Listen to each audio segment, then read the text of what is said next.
Assistant commissioner دینا کے دستے مبارک سے ہیومن رائٹس دفتر کا افتتاح ہو گیا۔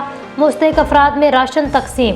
ٹی وی 19 نیوز کے ڈائریکٹر ڈاکٹر تصور حسین مرزا کی رپورٹ کے مطابق صدر youth assembly for human rights tehsil Dina Syed Zulfiqar Hussain Shah اور خواتین ونگ کی صدر محترمہ خاتون سید نے خدمت خلق کی شاندار روایت کو برقرار رکھتے ہوئے رمضان المبارک سے قبل 150 مستحق خاندانوں میں فری راشن تقسیم کیا۔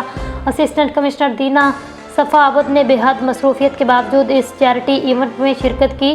ان کی آمد پر ان کو پھولوں کے گلدستے پیش کیے گئے۔ لوگوں کی عزت نفس کا خیال رکھتے ہوئے کسی قسم کا فوٹو سیشن نہ کرنے پر اسسٹنٹ کمشنر دینا نے بے حد خوشی کا اظہار کیا۔ تقریب کا باقاعدہ آغاز تلاوت قرآن پاک سے کیا گیا۔ محمد عمر بٹ نے خصوصی دعا کروائی۔